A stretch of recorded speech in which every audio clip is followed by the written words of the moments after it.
31,000 orders, 3.8 million. Wow. Good 1.2 million on the first day. Is that your first $1 million day? First $1 million day. Our creative manager, Jazz, came to me on like the second day of Go Live. And she's like, we need to do EGC. What's EGC? Employee generated content. She creates this video and we put it straight in. And it almost made $1 million one piece of data. Grand final feeling, you're like, it's make or break now. Yeah. I needed Black Friday to be really good to get us into this good spot. That pressure was on me as well, which the team didn't know, but I had that on me as well. And that's my job as a CEO, like wear that and don't show it. We're here now, everything's ready to go. We're all excited. Let's put all the ads in and let's start spending.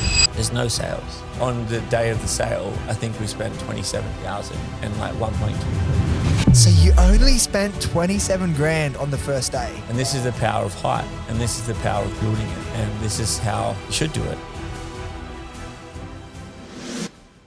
All right, guys, welcome back to another episode. I'm calling it now. This is potentially the best podcast of the year. One of the best e-com deep dives we've ever done. Now, you guys all know Adam Bouris, who is Elijah's CEO. Now, we break down so many things on this episode. We do a deep dive on the Black Friday prep in detail on the strategy behind it. Now, just quickly, some of the numbers. They did $3.8 million from their Black Friday sales, 31,000 orders. And on their first day of launching their Black Friday, they had over a 50 ROAS. I think the number was like 52 ROAS. Now, we break down the content pillars and the content machine that so many of you guys asked questions about the last time we had him on. We look at how to actually scale Facebook accounts. What's the right strategy you need? What's the right structure and the different types of campaigns you should be setting up? He breaks down the pros and cons of working with agencies, what you should be looking at when you go to work with agencies. We look at the supplementary advertising channels. We talk about his biggest lessons and mistakes and reflecting on what he would do differently. They've had such a big, crazy year, lots of challenges, lots of wins. He's distilled all of that information to so many great gems. We talk about some of the dangers with things like short-term financing and the way to sort of make decisions and navigate this up and down journey that is entrepreneurship. Honestly, guys, potentially the best podcast we've ever done. For all the e-com lovers, you are going to love this. We'll probably even split it into two because there's so much value. Now, we'll get into the podcast in a second. For those watching on YouTube, do me a massive favor. This is going to be the last one for the year. Like this video if you haven't already. Subscribe to the channel. We've got so much planned and already massive guests lined up for next year. So subscribe to the channel. Hit the notification bell so you don't miss any of them. And for those listening on Apple Podcasts and Spotify, leave us a 5-star review. It really helps the podcast grow. We get bigger and better guests all the time. Thank you, guys. It's been an amazing year. Let's get into the podcast. All right, we're back. Adam Bouris in the house. One of my favorite chats in all the land. So for those who don't know, obviously he was on not too long ago, CEO of Who is Elijah, and genuinely one of the best e-com entrepreneurs in the country. I really, really do mean that now. Big time, big period for you and your life the last month, really, Black Friday and everything like that. We're going to dive into all of that. Obviously, we had you and Raquel on the podcast probably about a month and a half ago, so not too long ago. This one, I kind of want to nerd out, get a little bit more nitty gritty on some of the e-com stuff, get a little bit more detailed and things. Obviously, when we have you both in, there's so much I want to cover in like an hour and a half. Yep. So I want to dive into some of the more technical things and break things down. I've actually had a lot of questions about your episode around some of the things we talked about Facebook and in particular the content pillars. Yep. A lot of people are like, you got to get him to explain these content pillars more. I thought that would happen. So we'll get into that. I'm really keen to do that. But yeah, give me the recap. I know for those that don't already follow Adam, get online, follow his Instagram. You've shared some pretty big wins from the Black Friday period. I think there's heaps of value shared on your Instagram, so highly recommend checking that out. But give everyone that hasn't, already seen across your Instagram, give us a bit of a recap about how Black Friday went for Who is Elijah. Okay. Yeah, it was big. Yeah, we had a good moment. It had its ups and downs, had its challenges for sure. We still learn a lot from it. No one gets it right. I don't think we'll ever get it perfect, but summary was, so we 31,000 orders, 3.8 million. Wow. Pretty much on the dollar. Wow. And it's a big increase from the previous. Yeah. So the previous was 2.1. Mm-hmm. So it went from, and I said on the other podcast, 26,000 orders. And that was what I was thinking for this year. Last year was only 14,000 orders. So 31,000 orders this year globally, 3.8 million in sales. And, it was a big moment for us. Yeah. It was really good. 1.2 million on the first day. Wow. Is that your first $1 million day? First $1 million day. Congrats. That's crazy. So we launch at 9 a.m. So 9 till, midnight. Mm-hmm. Well, it's 11 hour, 14, 15 hours. So yeah, it was a big moment. That's nuts. I think our biggest day would be right around probably just either side of $500,000. Yeah. And we're packing orders that's like a $250 AOV. It's one thing in there. I can Yeah. imagine with all the discovery sets and all the different SKUs, 31,000 orders over a very short period of time. It would have been pretty crazy. We'll get into the challenges and the logistics of managing all that in a second. But I'd really love to know, because I know it's not a 1 week preparation. We were chatting off air. You were preparing for months before Black Friday. I'd love to, while we've got you in here and we've got the time to go into the depth of this sort of preparation, what does that look like with you and the team, that preparation period? Yeah, so there's a few stages to all of it. And it starts for us in August, maybe earlier, July. Really, like for me, when we switch into second half of the year, I'm like, I know it's coming. Yeah. It's coming. So because you guys had a pretty big and did some pretty big numbers for end of financial year as well. Yeah, that was the year before. Well, that was like year we before. didn't do one this year. Okay, yep. We did a warehouse sale in April. And again, we'll talk more about what we have planned for next year. Because I saw there's no Cyber Week at the moment. It's like if you didn't get onto the big Black Friday, you're off. That's it. So yeah, it starts in August, and the conversation starts with what is the offer going to be? And I'll run you through the whole process. Please, yeah. So what is the offer? What is the sale? Is it up to 40, up to 20, up to 30? Like what is it? Is it strong? Is it not confusing? Some people do buy X, get 3X of these and you get 4 of these. Or if you spend 150, you get $116. It's too confusing. Yeah. And you can't use the messaging in the ads or anything. So pick a clean offer that you know your audience is going to resonate with, impactful, and it's easy to communicate. For us, it's up to 40% off. There's a reason why we do up to and not just straight 40 or a straight 30. Even at up to 40% off, the average discount for all SKUs is about 26, 27% by the end of it. So if we did 30% off flat, it's still more similar to that number, but it's obviously not as impactful to messaging. Yeah. So start with the offer, get the offer right, and then we build out the gift with purchase like structure. And it's like, why do you have one of those? Because we're trying to increase the average order value in the sale because we're discounted. Yeah. So I set an overall target of 3.8 million. That was our target. We hit it to the dollar. which is wild, to the dollar. And then you just divide it out. What's the AOV we could achieve? How many orders is it? So I think it was 127, 31,000 orders. Yeah. We set like a gift with purchase threshold. So for us, it was spend 145 and get this free product and this free thing.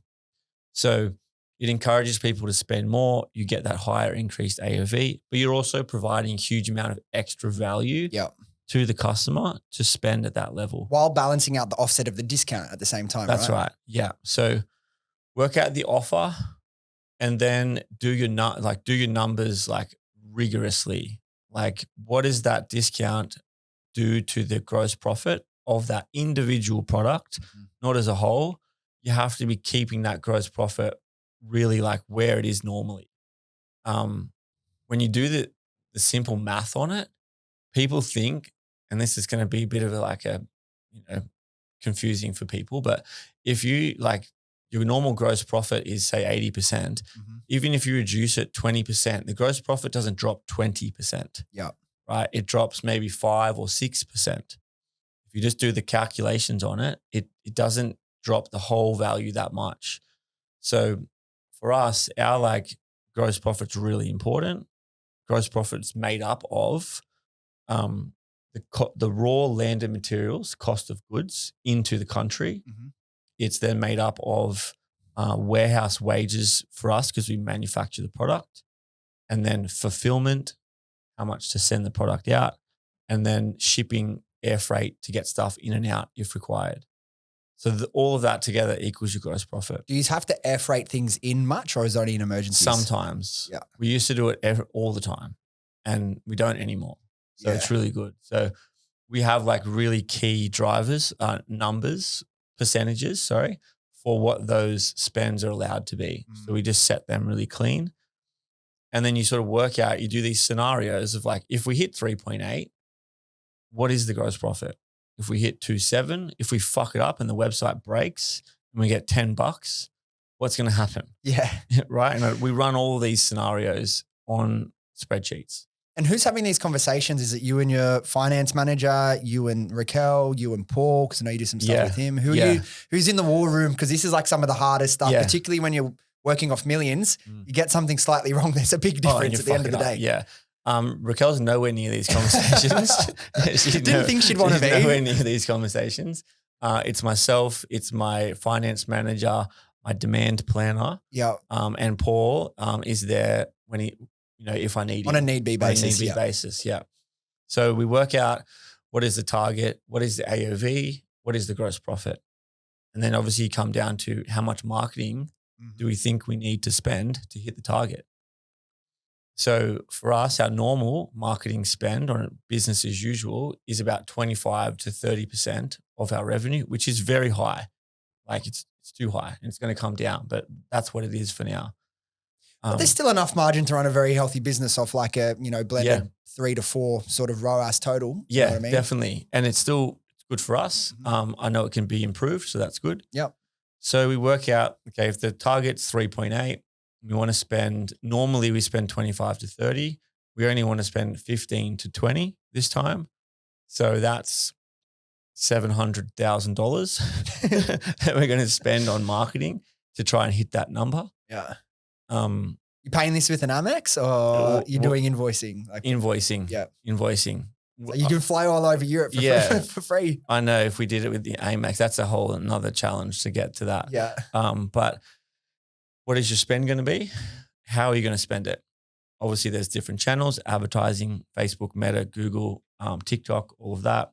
And then out of home, are we doing any sort of physical activations or are we doing anything else?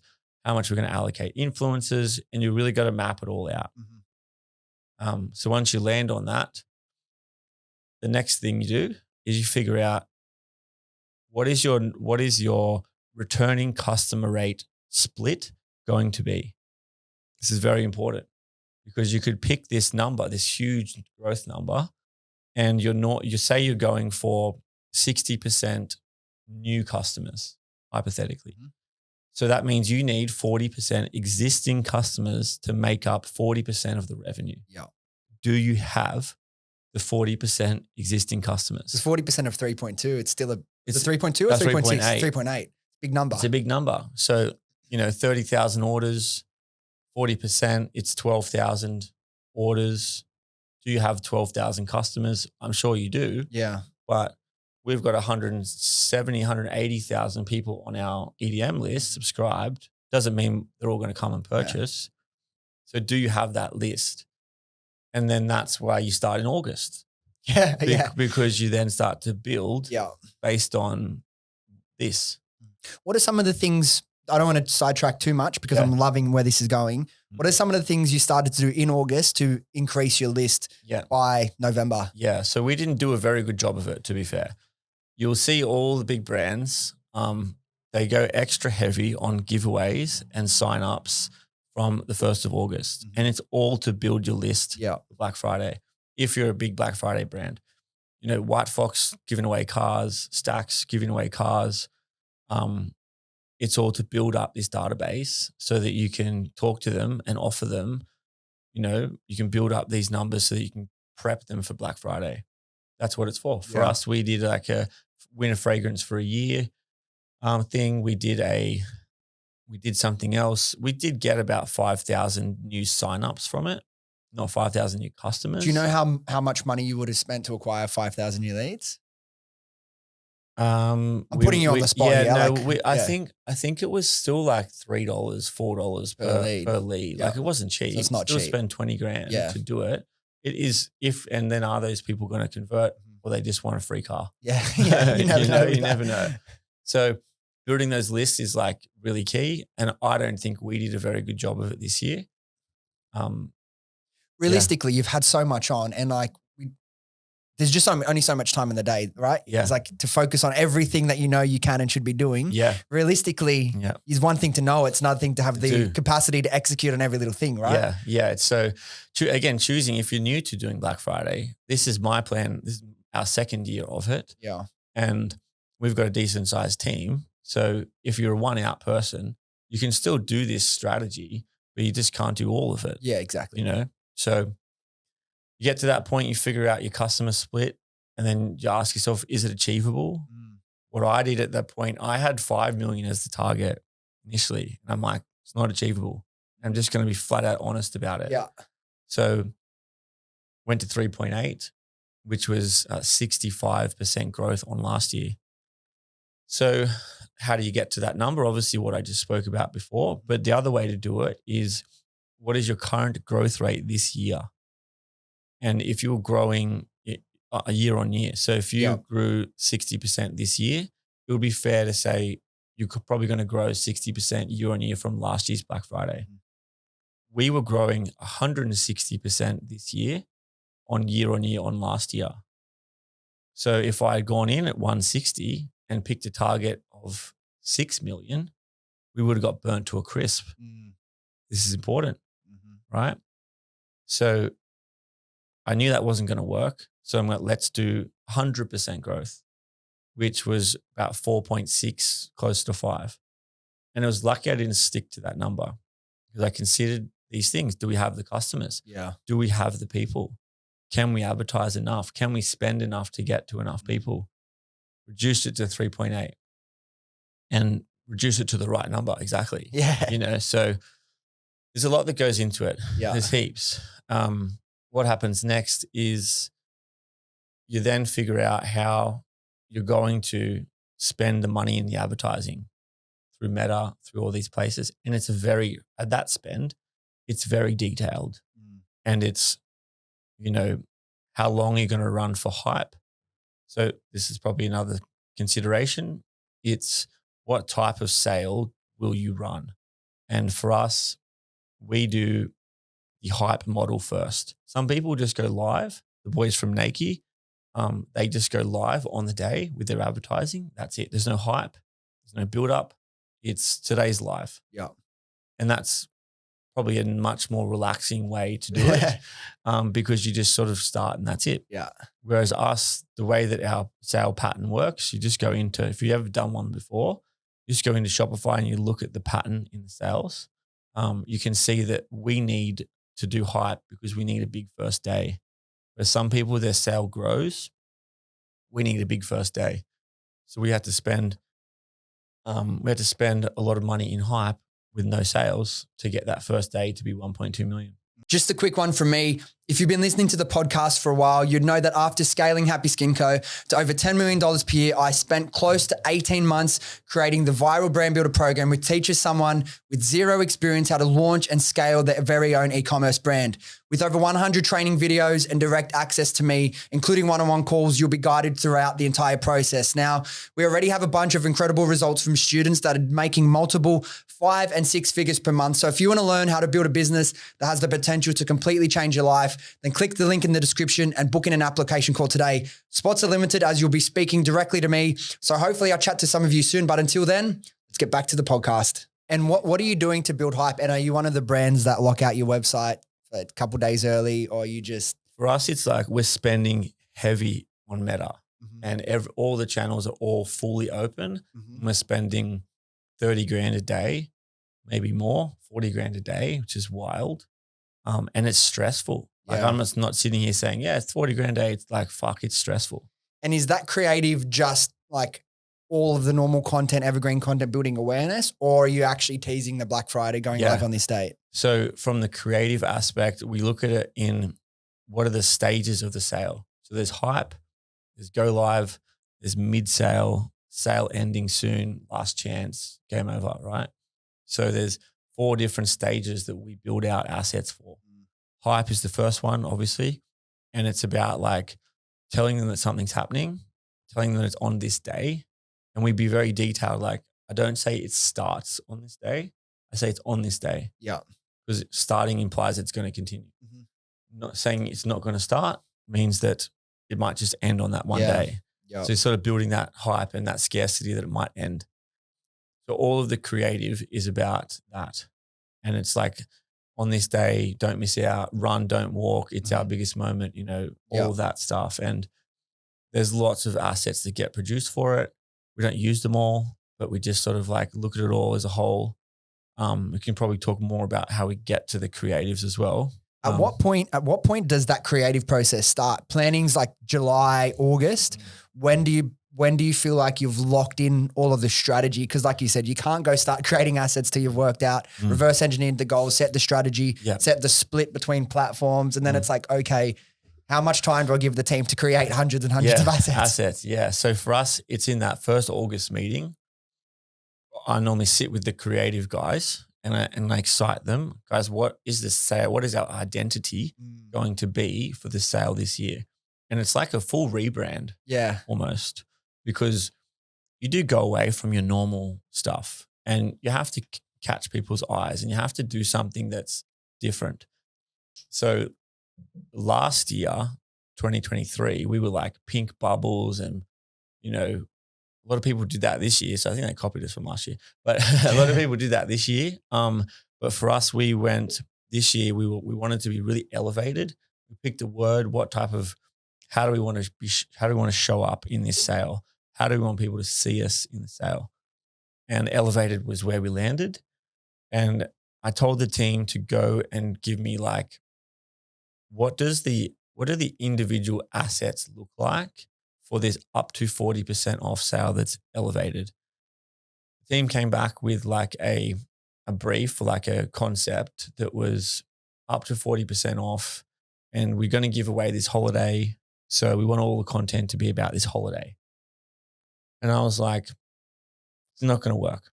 They're like, why is it not going to work? And I'm like, show me the individual asset that says up to 40% off who is larger Black Friday, because that's an asset that we need to create.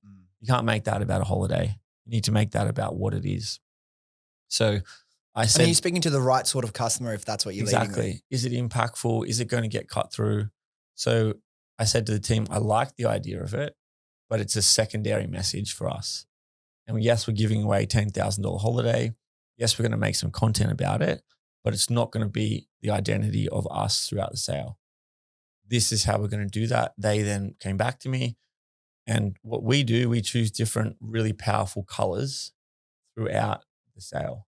So hype for us was black and white and this like really electric type of vibe. Then we switched to live and we were this really like eye-catching blue. So the up to 40% off, the logo, all of it switched to this blue color. And everyone's like, what the fuck's this? And it keeps them engaged. Throughout the mid-sale, similar style content, we switched to yellow. And then throughout the end, we switched to red. So it's not we need to think of all this new wild creative. Keep going with what we know is working. Yeah. Meta's telling us this is working. Let's just use the same asset, change the color of the word, and go again. Yeah. So from a branding perspective, you have to look at it. And sorry to cut you off, are you prepping all this stuff pre the sale goes live, all of it, including the last chance? Or are you looking at the data from the first few days of the hype and the go live and you're like, okay, these are the assets that are working best. Let's just take these ones and put these in yellow. Yeah, pretty much. So we would get hype ready and we'll get sale live ready. Yeah. For hype. Has to be done and finished before hype. Yep. Getting them into the account is a whole nother thing. A lot of build outs. Yeah, a lot of build outs. Yeah. So that's ready, that's done.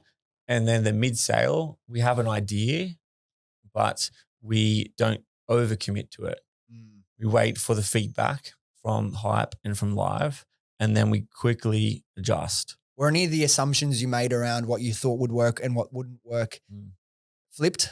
Fully. Yeah. So what we should have done, so one of our creative manager, Jazz, she put all of it together. She did an incredible job. Every asset was her creation, and our graphic designer and the others, but she was the one who drove the whole thing. She came to me on like the second day of go live and she's like, we need to do EGC. I'm like, what the fuck's EGC? And she's like, employee generated content. I'm like, give it a go.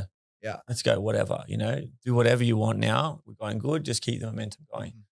She goes down, she comes in the next day, she's done this, she creates this video and we put it straight in and it absolutely crushes. Like almost made $1 million. Shout out Jazz. Shout out Jazz. And it almost made $1 million from the one piece of creative. That's cool. So what was the video? I would have seen it. Which one? It was honestly just her, Yeah. relatively close up, saying with the bottles in her hand, saying, guys, this is my favorite fragrance. It's my this. You come and buy it. It's Black Friday. cool. Don't miss out. You'll love it. And just the way she did it was really good. It was raw. It wasn't highly edited. So initially, straight away, we're like, go and make more of it. Yeah. Go and find creators. Go and tell them to make it. So we leaned into that quickly. Actually, probably not quick enough. We probably waited 3 or 4 or 5 days too long.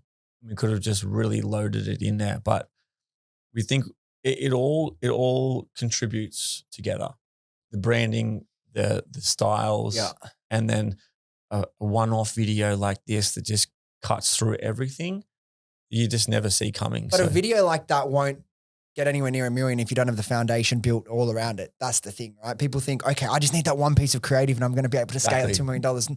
Well, you haven't done everything else. Yeah, we need a brand first. Yeah. But it's that creative worked. But the creative process is thinking about the stages of the sale. And first of all, it's thinking about how you're going to show up. What color, how do you want to be represented? Do you want to look like, I always give the example to my team, we're not going to show up like Harvey Norman. We're not going to show up like JB Hi-Fi. JB Hi-Fi, right? EB Games. EB Games. Yeah. So it's important to know what you're not want to be shown as. And we're thinking elevated. Elevated, right? It's who is larger, premium luxury, accessible luxury. We can't put these shitty badges of price tags, which we did last year. And I look back on last year, it was fuck. But we grow, right? It's pick a brand style, and then layer out your stages of the sale into it.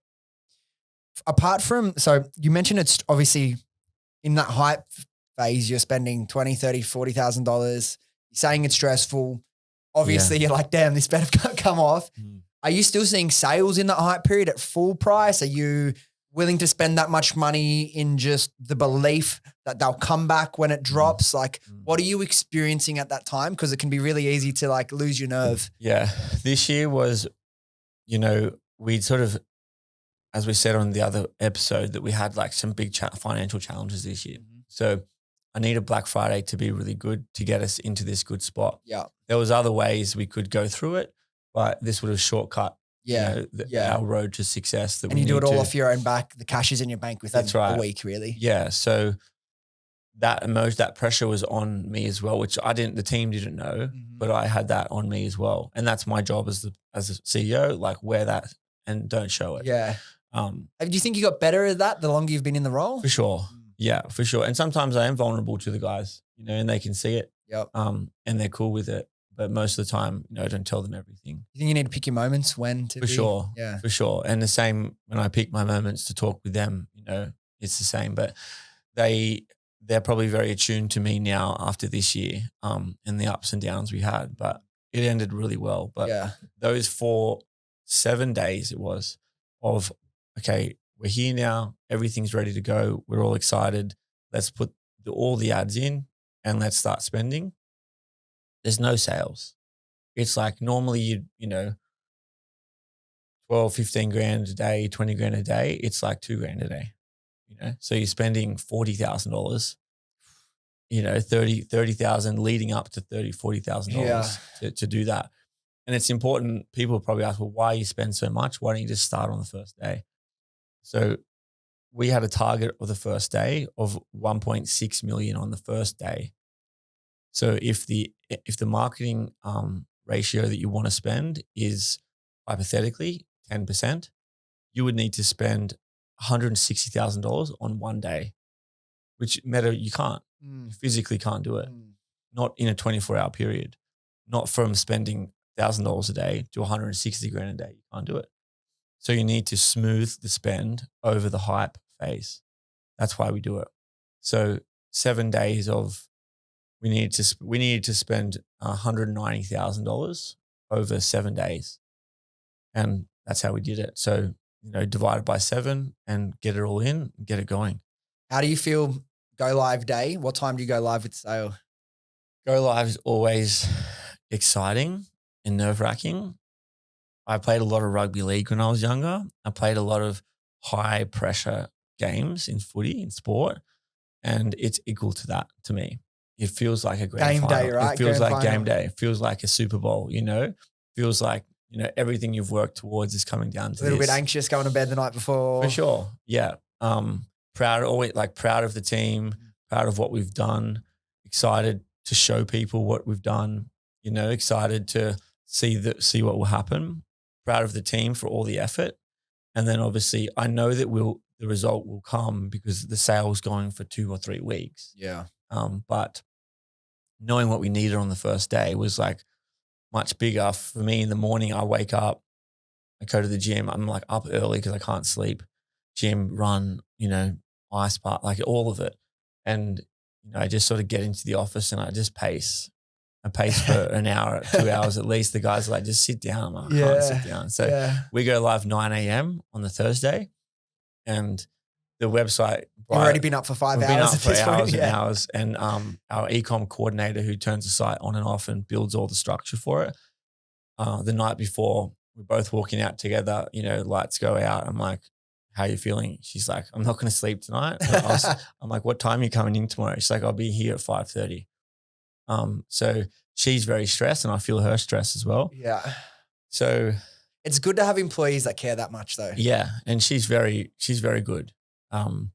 So both her and I got in about 6:30 and I'm not doing anything. There's nothing I could do. Yeah, at this point. Yeah. I'm just walking around. I actually went in and cleaned the factory. Yeah, just to get that energy out. Before the team gets there at 7:38 to start in the warehouse, I just fully rearranged all the factory warehouse.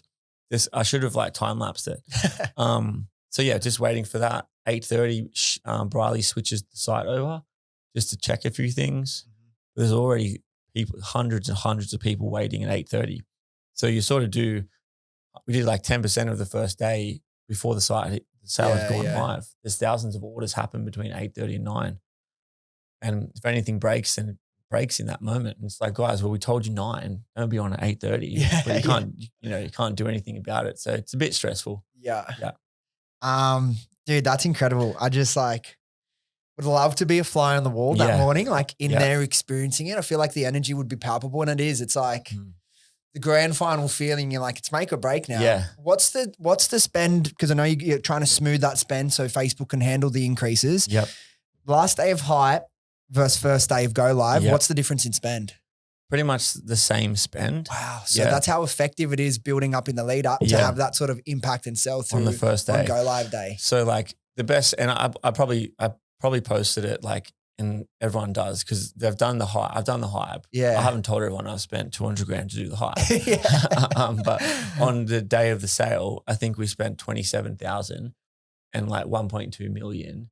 And the ROAS is 50, whatever. Some of them were 1,000. Some of the campaigns, it's So you only crazy. spent 27 grand on the first day. Yeah. Yeah. And this is the power of hype. Mm. And this is the power of building it. And this is how you should do it. That's really interesting because as well, if you just want to be okay, you're so unprofitable in that week leading up. Why don't, the Nudie boys or what Nike. Nike. Yeah. It's profitable. You're going to be way more profitable in that week, but you're missing out on the upside of all this preparation to do a day 50 something right. Yeah. When you were sharing that, I'm just flicking, I probably to look at it for a second. I'm it's probably just on a couple of certain campaign, but it's fuck, if that's Everything. the account level. Yeah. Mental. That's at the top level campaign level. So you go into the ad set or the creative and it's wild. I had a couple of questions that I just wrote down as you were going through. You mentioned gross margin's really important. Obviously, when you reverse engineering, where your sales need to be, what our spend ratio needs to be. Yep. We spoke last time. You had a big investment in machinery earlier in this year, expensive machinery. Yep. Getting that set up and the systems on board and everyone across it. Did that end up, obviously it's a big outlay in terms of investment, but did that help you guys with your gross margins? Yeah, for sure. So we set a normal warehouse wages or production wage. Normally it's 5% of total revenue. Yeah. But with the machine, we can produce much more. But even during November, and it's important to know for us anyway, because we're manufacturing with staff, I sold to my team, I'm like, your budget is only 1% in November, but the target's 4 million. So, 2%. So really you've got 90, you've got 100 grand to spend in wages. Normally you'd only spend 25. Yeah. So like get everyone here on the 1st of November Yeah. and just go nuts because you can. And even I was telling the guys week 3, you haven't spent the wages, spend it. Yeah. Yeah. Which is not something I would normally do. Really, yeah. It's But an I- interesting metric, but I understand how it all connects. Yeah. Right? So in January, I'm like, don't even try Yeah. bring anyone else here. But November and December, you've got revenue to deal with. So like, go and do it. With like getting the buy-in from the whole team in order to execute at this level, do you have a pretty young team? Is it like more Gen Z, millennial sort of age bracket? Where would you say the average age is Average for the crew? age is probably 21, Okay, 22 yeah, so maybe. very Gen Z. 22 maybe. How do you get the best out of like a Gen Z team? We just like I'm there with them all day, every day. And I'm in the trenches with them in this time. And I think some of our OG guys that are our like team leaders, they might be 20. Izzy's 24. She's the warehouse manager. Bouris, our ops manager. She's 30. Everyone's pretty young. They've just been with us for a while now. They've been through these moments. They also know they also know how important it is to the business at times. And they really, it's their job to just do this really well. So when it gets to it's 8 p.m. on a night and, I'm coming in with all the food for everyone and I'm wanting them to stay another hour. I'm down there. I'm the one that's cleaning up the factory floor. I'm the one that's like picking up the boxes and taking the bins out and getting the food and organizing the food, like making sure everyone's good. And the next day it's like, I'm the one getting lunch. And I really just like, I try to do that as much as I can normally anyway. We spend a lot of time throughout the year with our leaders and our core team. Like, they've traveled with us. They've done all these other good things with us. I know we've had a good time at the start throughout the year. I need you guys now. Like it's sort of like a call to arms. It's like, guys, we've had fun and it's been stressful and it's been really good, but now is when I need you. And it's very different. I guess it's different when you're hiring, Gen Z, people 21, 22, average age that haven't probably had a whole lot of corporate experience. But if you're ever hiring someone that's come from like a big corporate company and like their individual impact on the life or death or success of the business it's very difficult to gauge. Like you're just a cog in a machine. Yeah. But if you're in an e-com brand, even one that's doing high revenue, like you, team of 20, 30, it's like really important. Everyone pulls their weight. Yeah.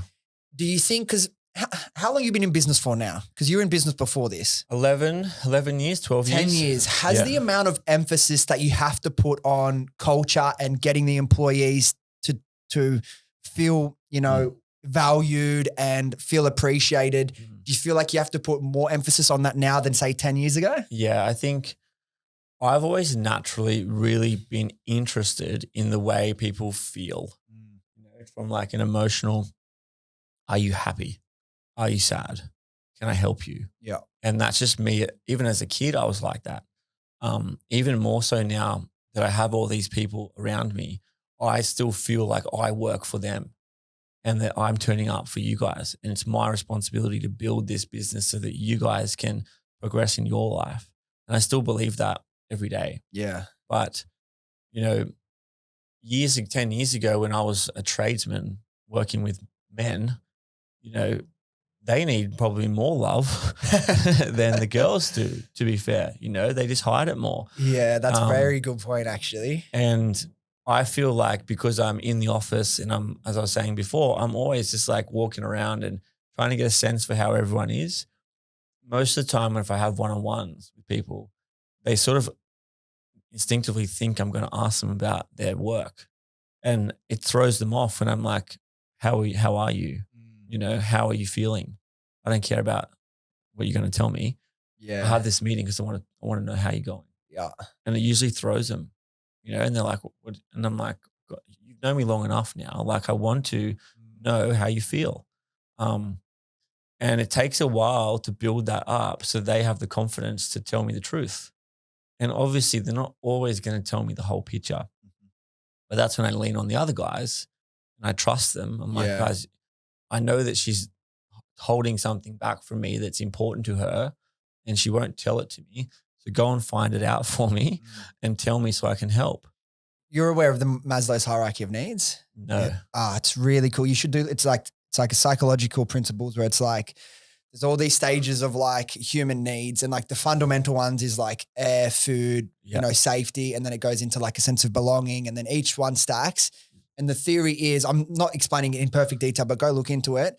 And then as you get higher up, it becomes like, motivated to like succeed personally, and the highest level is self-actualization, right? Okay. So if you have someone who's like at that fourth level of the pyramid and they're really working towards their goals, but something happens lower on the pyramid with like family or their relationship and sense of belonging, anything above that level, they're not going to be able to output because something more core to human satisfaction and happiness has fallen. So you need to go fix that and help them through that before you're going to get back higher again. It's really cool. I think you're already subconsciously kind of working with these principles, but do a bit of research on that. I think you really enjoy it. I will. That sounds, makes heaps of sense. Right? Humans are really complex, but we're also quite simple at the same time when you can zoom out a little bit. Yeah. And look, that's what I'm a bit worried about moving to London is I'm not going to be able to get that sense from the guys all the time. So that's why I'm like wanting to come back a lot just to see what's going on. Yeah. You mentioned as well, was it 31,000 orders you did this year? Yeah.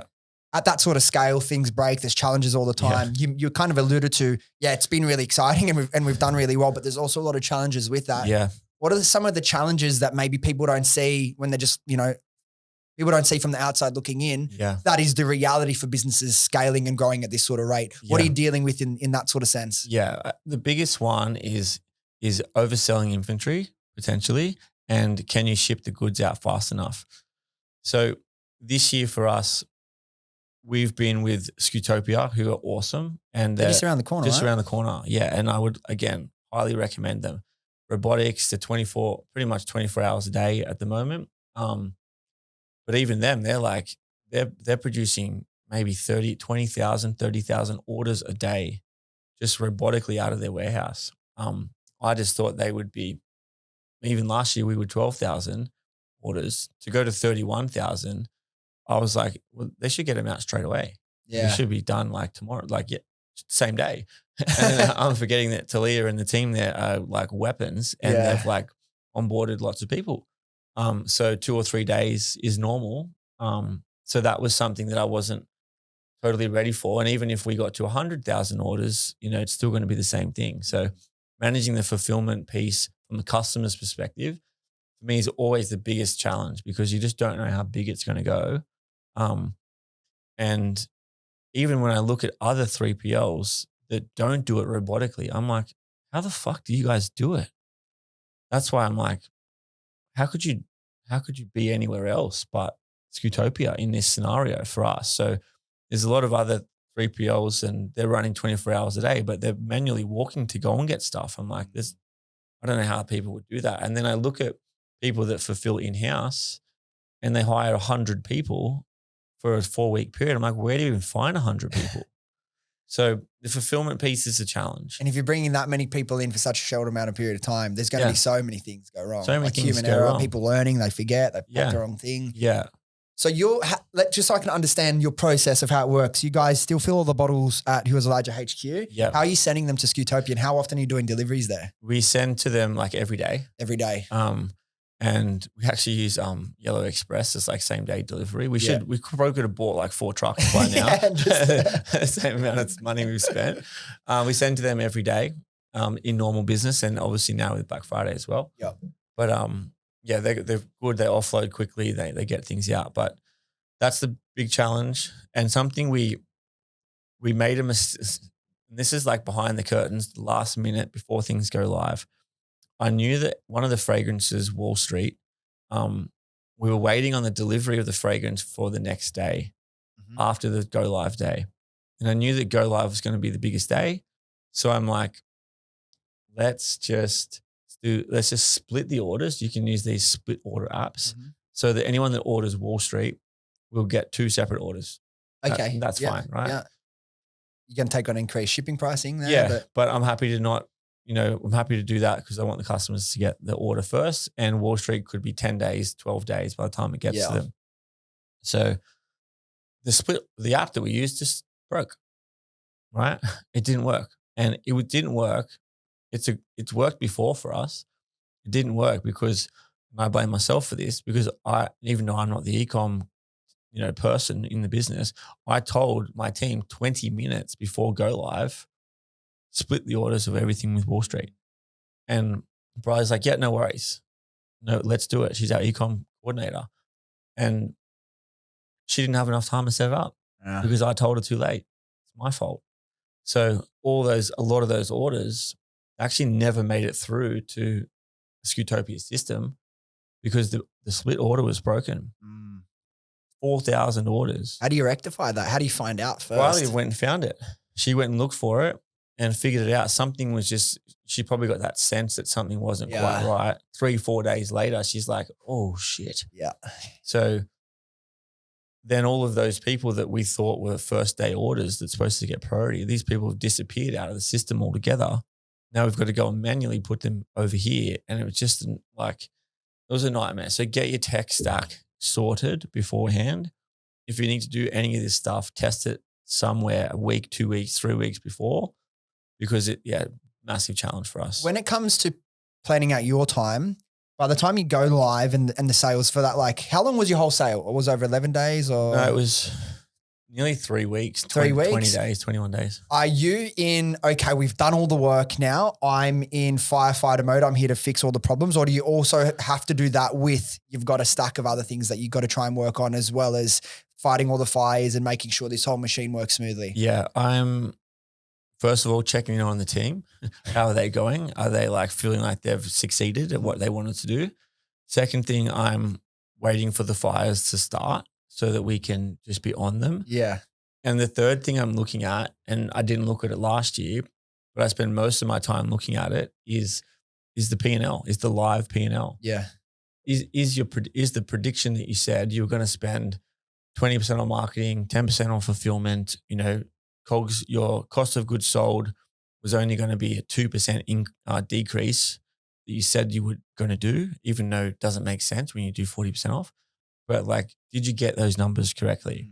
And I'm watching that every 4 hours, every 2-3 hours. We've got my finance team. What dashboard are you using to view this? We just have Google Sheets. Google Sheets, yeah. Yeah. It's all connected. It's all connected.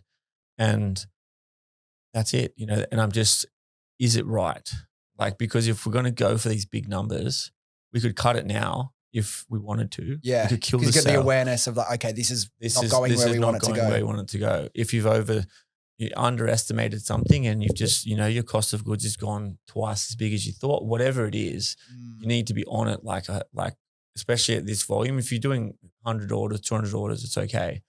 But, you could make a $200,000 mistake easily, less than 10% of total sales. You could do that mistake easily. You mentioned going up to 40% off. How did you internally decide what SKUs, what products are going 30, what's 20, what's 25, what's 40? Yeah. What drove those decisions? We have our sets like Discovery Set, Collective and Trios. And those are the ones that we put on the most discount, which is actually the hardest product for us to produce. Yeah. Which always is a pain. It's like 8 or 12 little there's things heaps of little one. things in there, and the warehouse team are like, don't do this. And I'm like, I have to. That's just what we do. Yeah. It's good for the customer. Well, this is how next year when we do another Black Friday sale, we can get that 40% number or higher, right? Yeah, that's You need to be acquiring these new customers. Especially they're such good gifts, they're such good things. So we picked that for that because we know that my mum, I gave my mum one of the Who Is the Larger Things and she loved it too. And my mum's like 60 and she fucking loved it. I wasn't sure because she's like, oh, maybe he's going to be too young, fresh for her. She's like, oh my God, she loved it. Love that. Yeah. Yeah, it's people love it. She it was would we give her Ocean Eyes or Electric Soul? I think Electric Soul. Yeah. Electric Soul, yeah. It's so good. Yeah. So good. But yeah, we choose those ones. So the set's at 40% off because after the first day, when you've gone through all of your existing customers, now you're going to bring in new customers. These are products that they're probably going to want. Lead with, yeah. Yeah. So we work it that way and we just go down from there. Yeah. I know you're a very strategic thinker and I know there's a lot in between now and then and you've got a big move in countries very soon. But have you already started having these little mental notes? Okay, this is what we'll do differently next year. Starting to think about how we improve it. How do we take it to another level next year? And look, I'm always sort of torn. The last 2 years in a row, we've sort of like really wanted to have a big Black Friday moment. And this year we wanted it to get us into this good spot. Set up next year. Next year. If we were absolutely cruising and the year is great, I don't want to be in a position where I have to do $10 million on a sale to like make things go. So I've definitely, all of the team know, literally from the first day we started making notes and putting things down, all of them I told them, have your 2025 list next to you and just check it off. Whatever changes, whatever you didn't like, whatever you feel like you sucked at, whatever you feel like you did really good at, put it down there and we'll review it all probably next week. Document it all. There's so many things I would do differently, like already. And it's mainly like product, inventory management, how we deal with the orders after the sale, like if we're still making product, which we are, like how we prioritize the first people on the first day versus just getting orders out that we can get out. I think we made that mistake a little bit. Can be a bit muddy if you're trying to, pick and choose. Okay, let's just do these ones now. Yeah, that's right. So and seeing that clearly, because Shopify doesn't give you the best data when you've got 30,000 orders to look at. Even like the 3PL systems, they're built for the 3PLs. They're not built for you. So I've told my team that I want a detailed plan, not detailed, but like show me the templates that you're going to build now while it's fresh in your head. Yeah. Build them now. What does this look like? Push this thing live. All right, guys, thank you so much for listening. If you enjoyed this episode or you got something out of it, do yourself a favor, do me a favor, do your friends a favor and share this with them and they can come along on this journey with us. Thanks again and I'll see you next time.